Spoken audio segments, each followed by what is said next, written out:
to create an organization, global, to create bridges for young people that I didn't have to work on. Believing in humanity, but with action, and saying we must hold ourselves accountable and we must do better. We must do better. Comment regarde-t-on le monde aujourd'hui et qu'est-ce qu'on veut qu'il devienne? Comment est-ce qu'on l'imagine?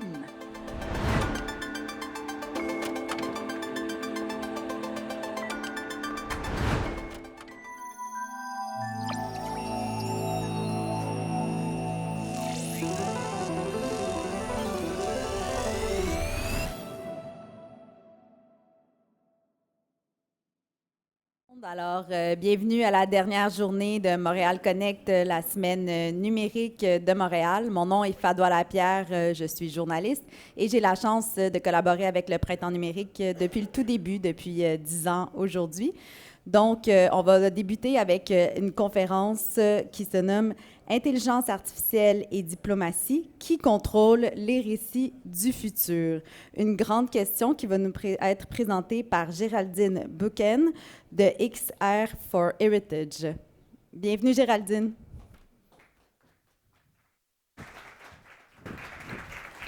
Merci. Bonjour à tous, merci d'avoir été matinale pour participer à cette conférence. Je suis contente d'être là. Donc, comme vous comprenez, on va parler d'histoire et je vais tenter en tout cas de commencer par vous expliquer pourquoi aujourd'hui, plus qu'hier, l'art du récit est devenu incontournable dans notre société. Et comme une vidéo vaut 1000 mots, je vais commencer par une vidéo.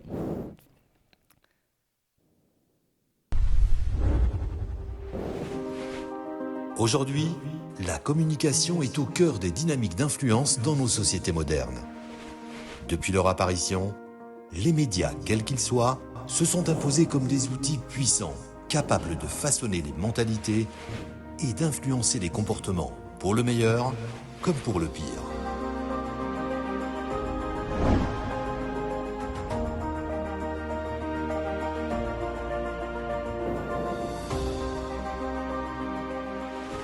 Cette photo de Kamala Harris, apparue lors de la dernière campagne présidentielle américaine, n'est pas une photo de Kamala Harris. Il s'agit d'une image créée à l'aide de Grok, l'intelligence artificielle du réseau social X. À ce moment-là, il sait très bien qu'il s'agit d'une fausse information, une fausse image créée avec l'intelligence artificielle, mais peu lui importe. Le résultat est là, près de 10 millions de vues pour ce cliché. Oui, ce n'est pas la technologie qui influence le monde, mais l'usage qu'on en fait. Saudi Arabia has given a robot citizenship. In the future, I hope to do things such as go to school, study, make art, start a business. L'intelligence artificielle, les avatars numériques, la synthèse vocale prennent à leur tour place dans le grand jeu de l'influence. Me? Artificial? I am anything that's artificial.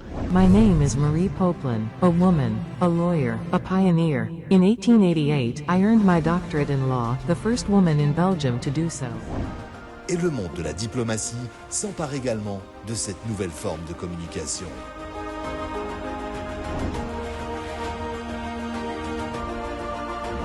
This is Victoria Shi, Ukraine's new AI-generated virtual spokesperson. Diplomacy is a rather conservative field that is often slow to adopt cutting-edge innovations. Ukraine, however, has wartime diplomacy. If we want to win the war, we need to be one step ahead technologically. And we are, as you can see. Et dans ce nouvel écosystème, ceux qui sauront maîtriser l'intelligence artificielle sous toutes ses formes et être porteurs de sens auront toujours une longueur d'influence d'avance.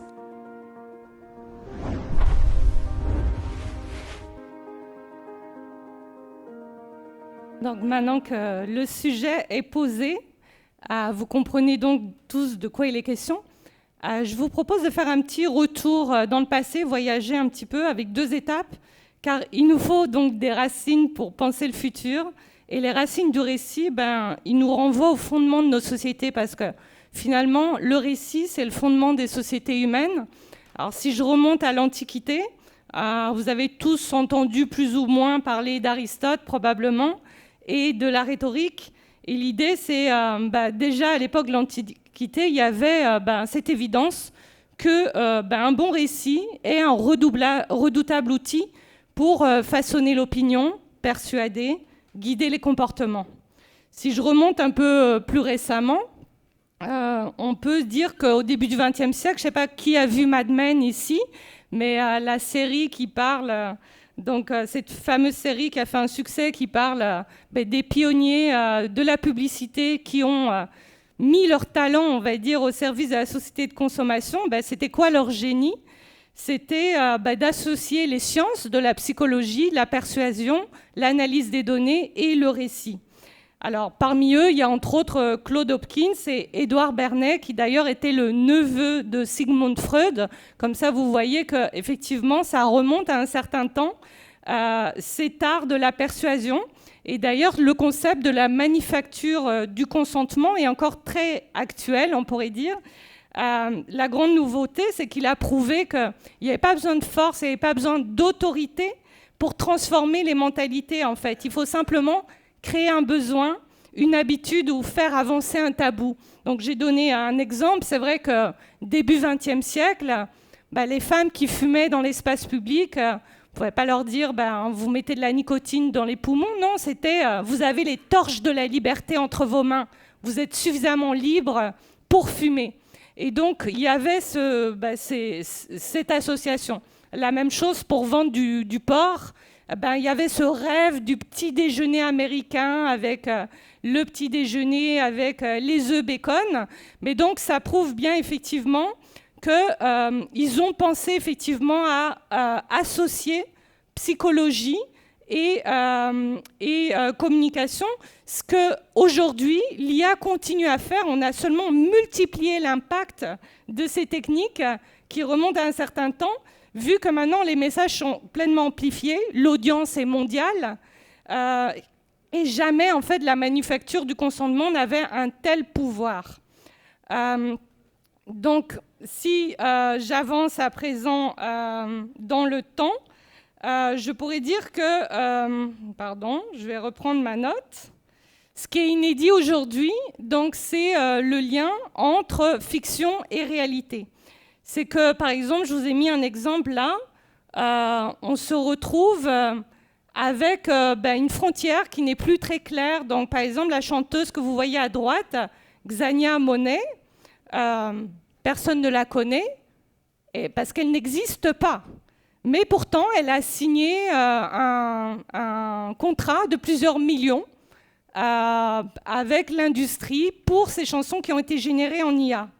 Donc, le récit « cet artiste existe » devient une réalité économique. Elle existe économiquement, mais en soi, elle n'existe pas.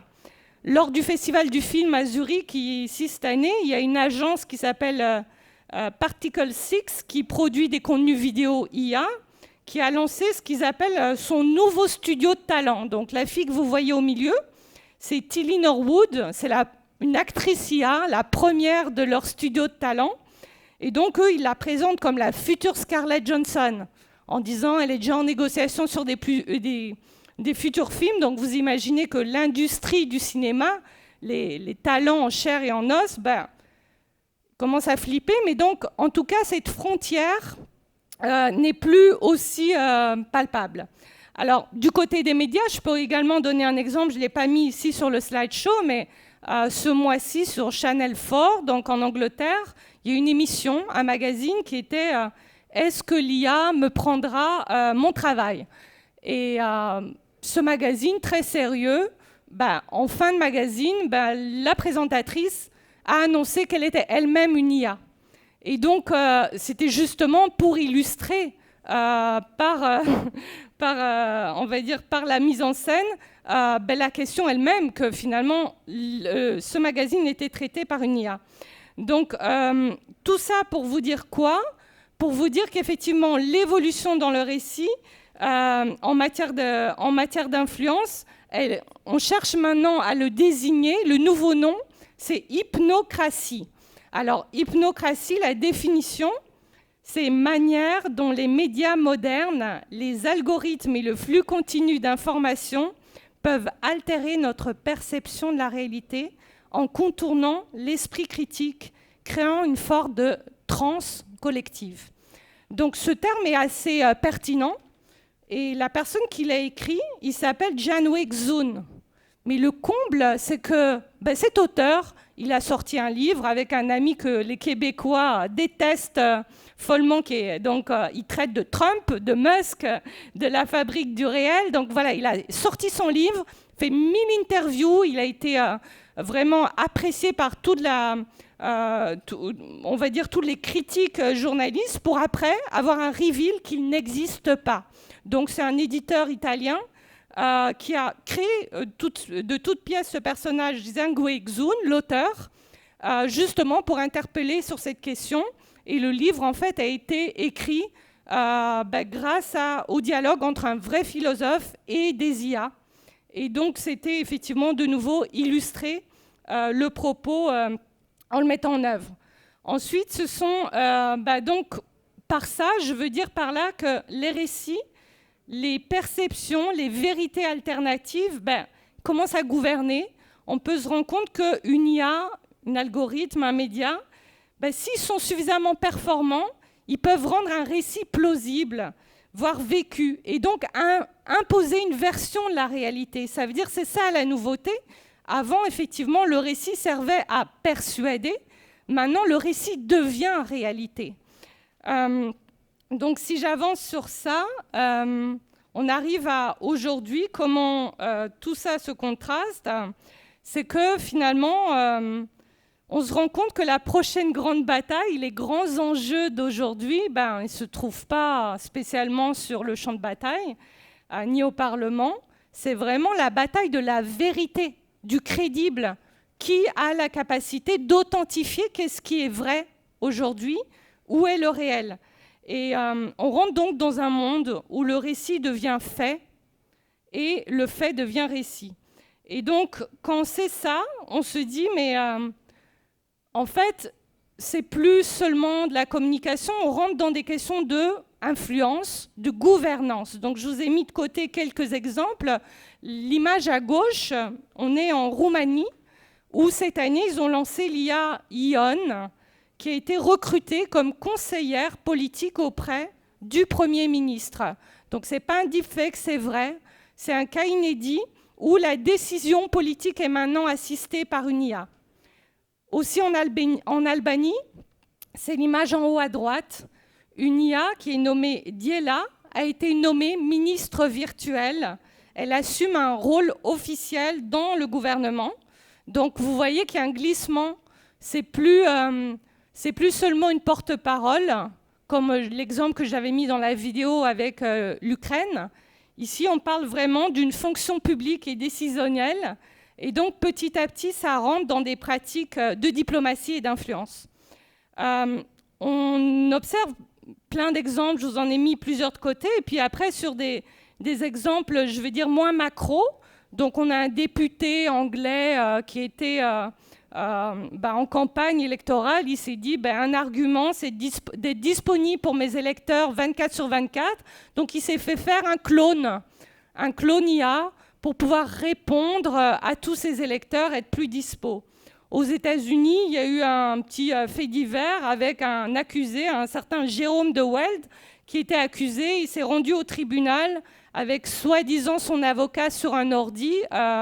Et en fait, il a cherché à faire un plaidoyer IA. C'était un agent IA. Mais heureusement, le juge s'en est rendu compte avant. Mais donc, pour vous dire qu'on est au début de tout ça, mais la bascule est là. Donc, sur base de ces différents exemples, donc, on fait quoi? C'est ça un peu la question. Donc, comprenez bien, parce que je pense que sur les autres conférences auxquelles vous avez participé ces derniers temps, je pense que vous avez entendu, l'outil IA n'est plus juste un outil. Dès lors qu'elle est capable de créer un langage, elle crée du pouvoir. Ce n'est pas juste un outil. Et ce pouvoir n'est pas seulement économique, c'est un pouvoir sur la représentation du monde. En fait, c'est de ça qu'il est question. c'est que dans cette ère nouvelle, les puissants ne seront plus seulement ceux qui détiennent des armes, qui détiennent l'argent. En fait, les puissants sont ceux qui vont réussir à imposer leur récit comme une réalité vécue, une réalité qui est acceptée, une réalité qui est partagée, qui est reproduite. Peu importe si cette réalité est une construction ou la vérité. Et c'est vrai qu'à partir du moment où on comprend ça, on comprend l'enjeu de contrôler la narration, l'enjeu de savoir fabriquer finalement ces outils, de pouvoir les décrypter. L'éducation aux médias devient essentielle. Donc, je vais mentionner par exemple une experte, une chercheuse ghanéenne qui est fondatrice de l'Algorithmic Justice League. Elle s'appelle Joy Bwalamwini et elle a dit « Qui code compte ». Et ce que nous codons devient ce que nous croyons. Et donc, effectivement, il faut prendre la pleine mesure de ça. On entre dans une ère où la création est à la fois accélérée, augmentée et menacée. Donc, moi, personnellement, par exemple, je suis scénariste. Un scénario peut être généré à présent par un logiciel comme Génario. Il peut être visualisé directement quelques secondes par LTX Studio. Et puis après, on peut le mettre en scène avec un logiciel comme Cinévision. Ça veut dire que sans aucune équipe technique, sans aucune caméra, on peut créer un film. Donc cette créativité qui a été longtemps un acte humain, intime, devient un processus algorithmique. Cette mutation, elle n'est pas neutre. Elle pose une question de qui tient la plume, qui va raconter les récits collectifs. Alors, je n'ai pas des super nouvelles pour le moment, mais c'est pour ça qu'on est là. On est là pour se conscientiser sur ça et voir comment on peut bouger collectivement. Par exemple, sur une étude européenne, donc European Audiovisual Observatory pour 2024, on dit que près de 70% des outils IA utilisés dans la création européenne dépendent de plateformes américaines. Moins de 10% des projets culturels IA sont souverains ou open source. Donc, autrement dit, nous créons nos imaginaires dans des systèmes IA qui ne nous appartiennent pas. On est des locataires. Et l'UNESCO, pour décrire cette situation, parle de colonisation algorithmique. Elle a montré que le modèle de langage qui associe, par exemple, les modèles de langage associent, par exemple, les femmes 3 à 4 fois plus souvent à des rôles domestiques qu'à des rôles de fonction de pouvoir. Par exemple, les générateurs d'images représentent les métiers d'expertise technique, d'ingénieur à des hommes blancs. Quand ils montrent des femmes, c'est souvent avec un sourire, tête penchée, inclinée. Voilà. Donc, effectivement, ces biais ne sont pas anecdotiques. Ils deviennent en fait des scénarios de société. Ils façonnent notre inconscient collectif et demain, ils risquent d'écrire notre histoire à notre place. Donc, comme je ne suis pas de nature déprimante, je dis, bon, alors on se pose la question, quelle histoire souhaiteriez-vous transmettre, sauvegarder, promouvoir? Quelles histoires sont le reflet de nos expressions culturelles? Quel rôle chacun d'entre vous peut jouer pour garantir que la puissance des IA serve la diversité des récits? Pour avancer dans la bonne direction, donc, il y a quelques piliers, des objectifs à atteindre, et ça, on doit les atteindre collectivement. C'est pour ça qu'il y a des festivals comme celui-ci qui existent. Il y a 3 piliers de base. C'est d'une part la traçabilité créative. Ça veut dire que les auteurs doivent pouvoir prouver la provenance, l'intégrité de leurs œuvres, et de leur contenu, donc. Il y a la souveraineté culturelle. Comme je vous disais, par exemple, les corpus linguistiques aujourd'hui, 85% des corpus sont qui entraînent les grands modèles IA, ils sont anglophones. Donc ça veut dire que si on ne développe pas nos propres modèles, qu'on ne les nourrit pas de nos patrimoines, de nos langues, bientôt ce sera avec les mots des autres. Donc c'est un vrai enjeu, la souveraineté culturelle. Et le troisième, c'est la diversité algorithmique. Ça veut dire, une fois qu'on est souverain, qu'on a la capacité de pouvoir avoir nos modèles de langage diversifiés, il faut les nourrir avec des données locales, avec des langues minoritaires, avec des récits. Donc c'est vraiment un gros enjeu. Donc j'appelle ça, moi, l'écologie du récit. C'est la technologie qui devient un amplificateur de pluralité.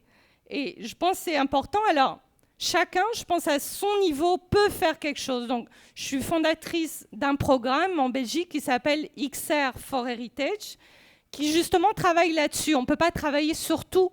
Nous, on est des créateurs d'histoire. On soutient l'émergence de récits qui sont capables de donner une voix aux grandes figures de l'histoire qui sont méconnues. Donc, je vais vous partager, par exemple, 4 exemples de projets qu'on a faits. Donc, par exemple, Miriam Makeba, pour ceux qui ne la connaissent pas, elle est décédée en 2008. C'est une grande figure de la chanson africaine, mais également une pionnière qui a travaillé sur les indépendances africaines, qui a lutté contre l'apartheid. Et en dialogue avec la Fondation Miriam Makeba, donc ses ayants droit, on a décidé de lui donner une voix. On s'est dit que c'était intéressant qu'elle puisse discuter. Et donc, Miriam Makeba, que vous voyez là, c'est un méta-humain. Et derrière, il y a une base de connaissances IA, je pourrais, pour ceux que ça intéresse, qui lui permet de converser. Là, je vous mets juste un extrait d'une vidéo. I'm sorry, but I'm not entirely sure I want to participate in your event. This audience isn't here for me. So it is truly wise my avatar to appear at this festival. Since you've done some research on me, you might know that the first festival I attended was in Venezia in 1959. Here's a hint. I sang in the film Come Back Africa. And that moment of recognition cost me 30 years of exile. 30 long years for just a few seconds in a documentary. Since then, I have never taken my fights lightly. Donc, je vous ai donné cet exemple. Donc, effectivement, elle a été exilée 30 ans hors de son pays pour avoir été à Venise présenter un documentaire qui était critique avec l'apartheid. Mais donc, pour vous dire effectivement qu'on peut aborder avec des personnages du passé des questions sur demain, je vais vous montrer un autre personnage. Par exemple, ça, c'est une collaboration qu'on a fait dans le cadre d'un concours pour ceux qui viendront à l'atelier à 9h45.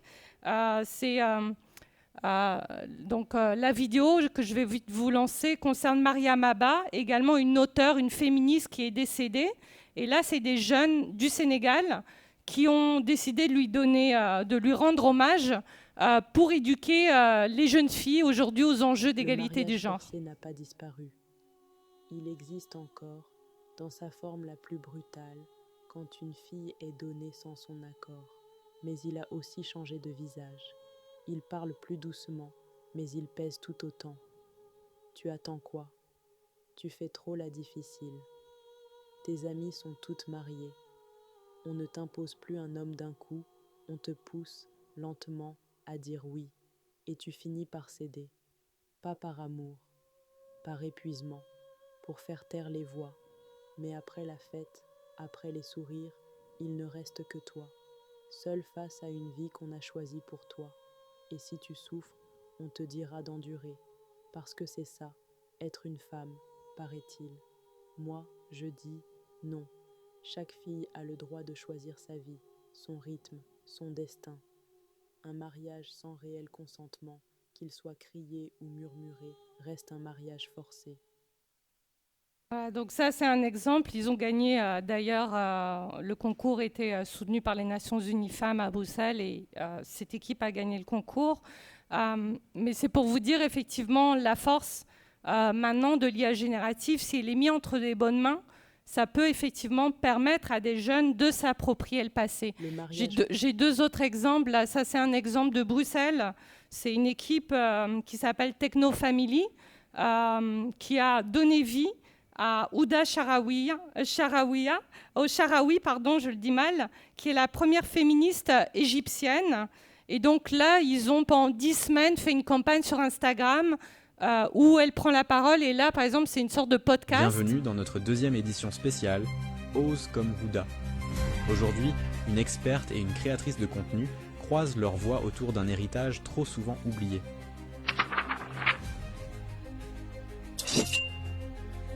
Huda Sha'arawi, c'est bien plus qu'un nom dans un manuel. Elle a retiré son voile publiquement en 1923. Mais surtout, elle a construit des écoles, des espaces pour les femmes, des ponts entre lutte sociale et émancipation. C'était une pionnière dans un monde qui ne voulait pas de pionnière.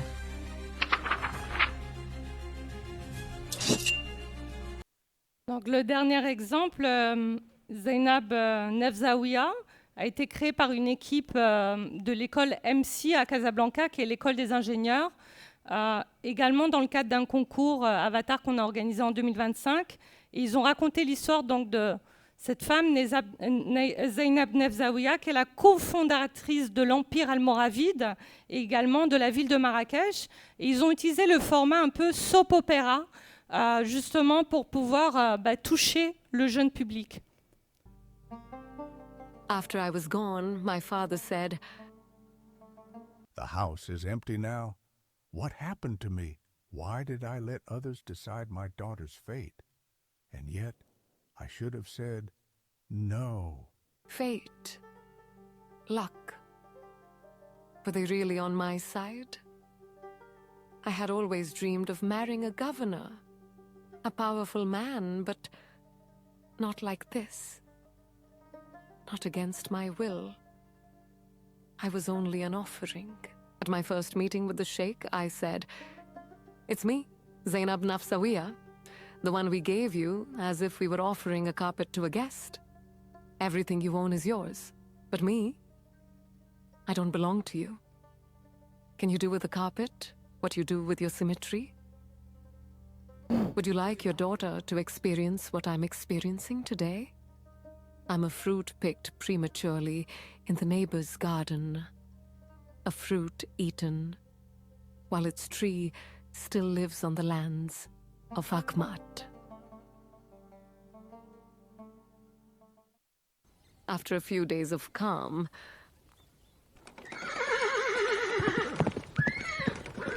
my father's Kasbah servants informed me of news about him.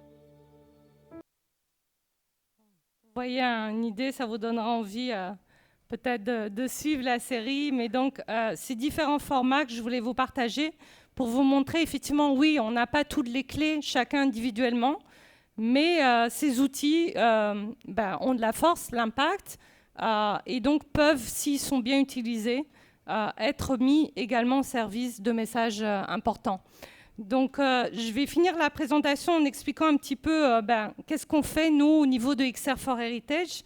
Donc, on milite justement contre l'hypnocratie ambiante pour pouvoir justement avoir une sorte d'expérience raisonnée des archives de l'IA pour pouvoir faire émerger des récits multiples qui puissent être au service des objectifs de développement durable, avoir une vie meilleure pour demain.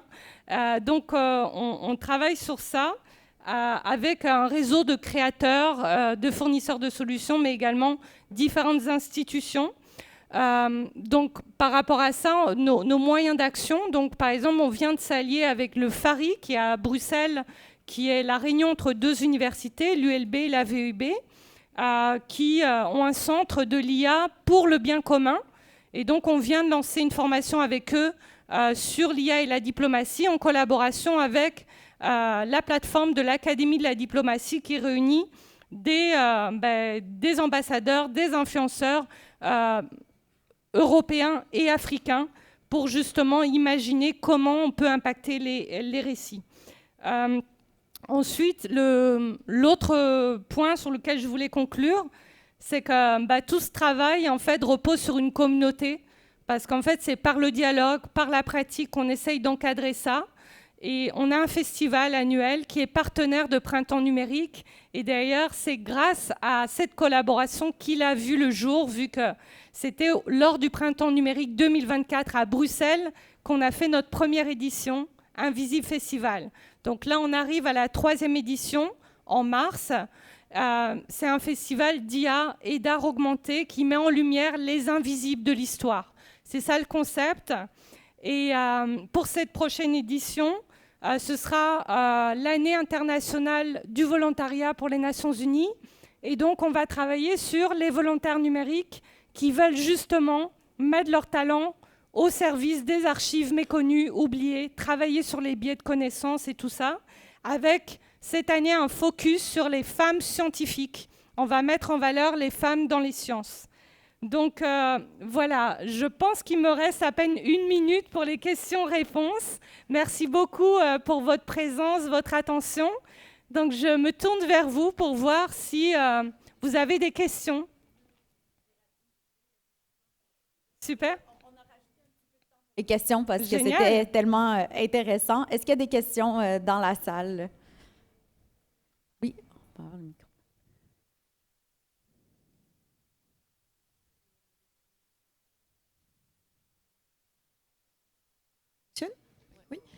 Merci pour votre exposé, à nouveau passionnant. C'était déjà rencontré début de semaine dans le cadre de la délégation Wallonie-Bruxelles Internationale. J'ai une question qui est très centrée sur Bruxelles. À Bruxelles existe le Centre d'archives sur l'histoire des femmes, qui se situe dans la maison Amazon et qui est en partenariat avec l'Université des femmes. Centre d'archives qui est menacé aujourd'hui. Est-ce que ça fait partie des possibilités de développement pour X4Heritage ? Oui, complètement. On est en demande. Je ne les connais pas encore, mais je serais plutôt en demande de travailler avec eux. Pour le moment, j'ai établi un premier contact avec les archives générales du Royaume, mais le but, c'est vraiment de mettre notre activité au service en fait, d'institutions muséales, même de réseaux. L'année dernière, le festival, on a fait une activité avec ICOM, on travaille souvent avec la maison de l'UNESCO de Mons, donc on est en demande en fait, que toute cette énergie soit au service justement de ces centres d'archives.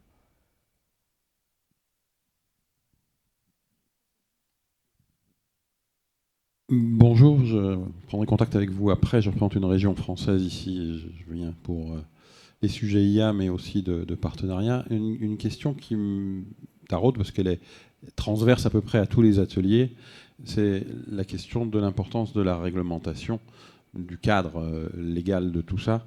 Parce qu'effectivement, on peut construire de beaux récits comme les derniers que vous nous avez montrés pour être un peu moins anxiogènes. Mais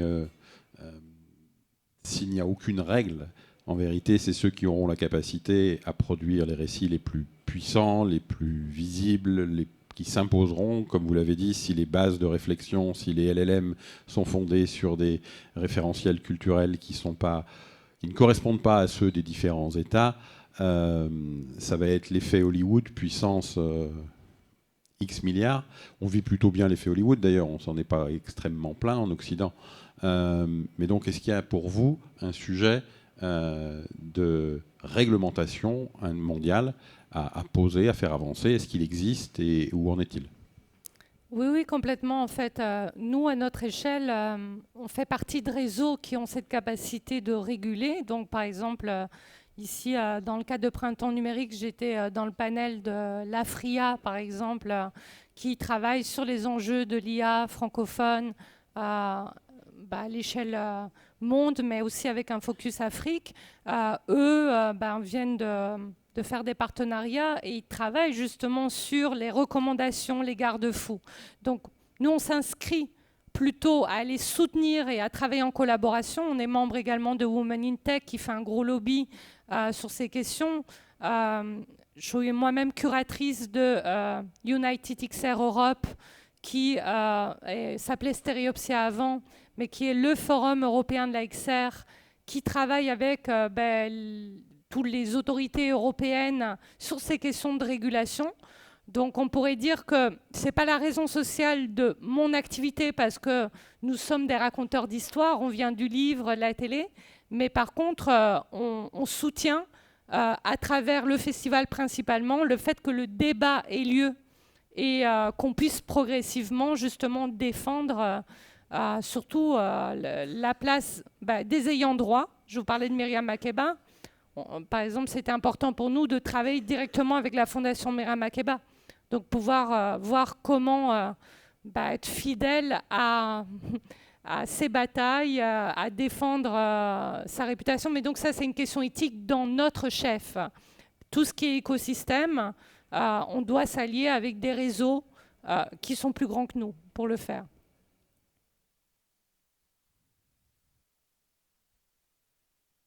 Est-ce qu'il y a une dernière question dans la salle? Oui, merci beaucoup pour cette présentation.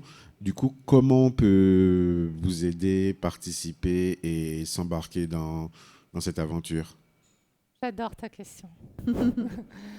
J'ai un atelier à 9h45. Je pense que c'est à l'étage sur nos activités pratiques concrètes parce qu'un des points, un fil rouge, on va dire, de notre activité, c'est un concours qui s'appelle le concours Avatar, justement, où on travaille avec des talents, on les connecte avec des besoins, on archive et on crée une communauté. Donc, effectivement, que ce soit des fournisseurs de solutions technologiques, des institutions, des réseaux ou des créateurs de contenu, on cherche à rallier tout ça autour de projets communs qui ont de l'impact et qui ont du sens. Donc, inscrivez-vous au Invisi Festival, 25-27 mars en Belgique. Venez à l'atelier et suivez notre actualité. On veut travailler en écosystème. Voilà. Alors, merci beaucoup, Géraldine Boken de XR for Heritage. Merci. Je vous invite à prendre une petite pause. On sera de retour à 9h30 pour un prochain panel. Merci.